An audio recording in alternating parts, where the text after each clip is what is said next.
Γεια σου παιδιά, Captain Zulu εδώ και σήμερα κάνω βίντεο μόνος μου, χωρίς το Θάνο. Ήταν κάπως δύσκολο να γίνει και να είμαστε μαζί και επειδή είχε να γίνει, να ανέβει κάποιο βίντεο νομίζω μια εβδομάδα, δεν είμαι σίγουρος, ή 6 μέρες, δεν ξέρω, είπα να το κάνω μόνος μου.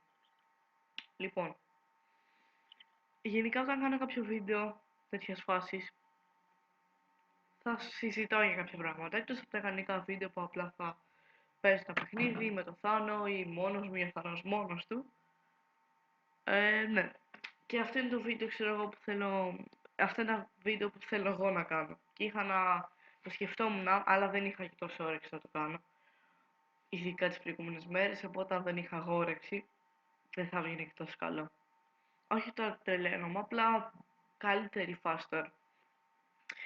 Και θέλω στα σχόλια αυτού του βίντεο, θα μου γράψετε από κάτω ένα θέμα, να συζητήσω την επόμενη φορά.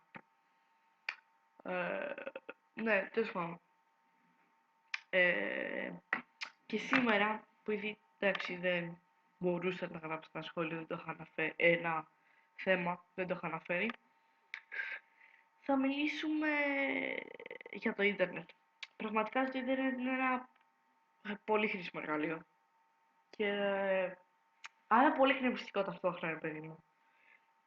Και θα πω τα κλασικά λιώνεις και αυτά, αλλά λιώνεις ρε φίλε στο ίντερνετ. Εγώ δηλαδή, τώρα είναι καλοκαίρι, ξυπνάω 2 και κάθομαι στο ίντερνετ μέχρι τις 6, ξέρω εγώ, 6, 6.30 που θα πάω μια βόλτα και μπορεί να νομίζω ότι είναι ακόμα 3 γιατί έχει περάσει μόνο ένα μισάωρο. Αλλά εντάξει, όχι ότι δεν είναι χρήσιμο και δεν μιλάω για τους κλασικούς, ξέρω εγώ, που απλά βλέπουν κάτι συγκεκριμένο. Που εντάξει, τόσο ότι μπορείς να κάνεις στο κινητό σου αυτό. Ναι, ξέρω άτομα που χρησιμοποιούν το ίντερνετ για να βλέπουν μια συγκεκριμένη ιστοσελίδα ή μόνο για το Facebook. Εντάξει, και εγώ το χρησιμοποιώ για το Facebook, αλλά όχι μόνο για αυτό. Το χρησιμοποιώ και για άλλα πράγματα. Τέλος πάντων, και ξέρω εγώ, υπάρχουν μερικά άτομα που ακούνε Παντελή, για παράδειγμα. Και χρησιμοποιούν το ίντερνετ για να ακούν τον υπολογιστή, ας πούμε, για να ακούν τον Παντελή. Ενώ αυτό μπορείς να το κάνεις με το κινητό σου. Βασικά τώρα ξέφυγα από το θέμα, λέγεται από τον Παντελή. Αλλά τώρα πέρα μπλέκα, ποιος ακούει Παντελή. Έλα ρε, κάνω βίντεο τώρα. Ναι, ναι, έλα, σε πάρουμε εδώ ρε. Άδεια.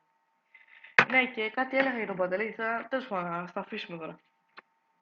Τέλος πάντων, αυτό κατά λίγο είναι μυστικό όταν βλέπεις μικρά παιδιά που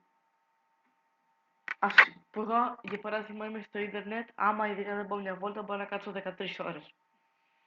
Και όχι μόνο στο ίντερνετ, ξέρω εγώ, διάφορα πράγματα. Όχι στο ίντερνετ να μπω στο Google αναγκαστικά να παίξω κάτι, το λίγο LOL, ξέρω εγώ, ή κάποιο παιχνίδι παρόμοιο. Ή ακόμα και στο PlayStation να μπει καλά βασικά χάματα. Ποιος μπαίνει στο ίδιο PlayStation. Μια που είπα PlayStation, θα κατεβάσω ένα πρόγραμμα να κάνω record το PlayStation, γιατί όχι ότι παίζω πιο πολύ, απλά παίζω μεγαλύτερη ποικιλία. Τώρα αυτό είναι λίγο άσχετο.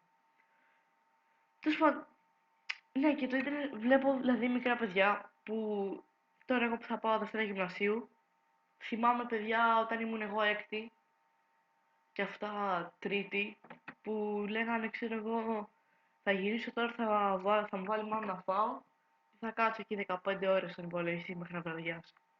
Που αν είσαι λίγο μεγαλύτερος ή αν δεν έχει ζωή, που ξέρω πολλά άτομα που δεν έχουν ζωή, γι' αυτό κάνουν παρέα μαζί μου, που λιώνουν πραγματικά. Αλλά τώρα, όχι ότι είναι αναγκαστικά κακό, γιατί άλλο να λιώνεις σε κάτι, ξέρω εγώ, πώς να το πω, σε κάτι που θα σε βοηθήσει. Αν κάποιος λιώνει στην μπάλα και θέλει να γίνει ποδοσφαιριστής, για παράδειγμα, είναι καλό που λιώνει στην μπάλα. Αλλά και κάποιος μπορεί να θα μου πεις να λιώνει σε ίντερνετ και να θέλει να γίνει πρωταθλητής. προγραμματίσει κάτι παρόμοιο, αλλά εντάξει, ρε φίλε, δεν χρειάζεται. Άμα θες να γίνεις προγραμματιστής για παράδειγμα. Ποιος θέλει να γίνει προγραμματιστής? Τέλος πάντων, αν θες να γίνεις κάτι σχετικό με τον υπολογιστή, να λιώνεις, δεν είμαι ο κατάλληλος άνθρωπος να μιλήσει. Τέλος πάντων, καλύτερα να κλείσω αυτό το βίντεο γιατί θα μιλάω για πάρα πολύ ώρα. Οπότε στα σχόλια από κάτω, ακόμα και τα ελάχιστα άτομα που βλέπουν, ας μου γράψετε κάποιο θέμα ή αν δεν δω κάτι ή αν δεν μπορώ να το σχολιάσω, δεν θέλω, έχω κάποιο λόγο κτλ. Θα βρω πάλι ένα δικό μου θέμα και θα το σχολιάσω πολύ καλύτερα από αυτή τη φορά γιατί εδώ απλά θα σας δώσω μια ιδέα, ξέρω εγώ. Και γενικά δεν ήταν ακριβώς βίντεο να σχολιάσω κάτι, σας είπα τι θα γίνει με το κανάλι, με αυτό το συγκεκριμένο σαν σειρά. Ναι, οπότε αυτό ήταν το βίντεο για σήμερα. Κάντε subscribe, like, ό,τι θέλετε. Και γεια!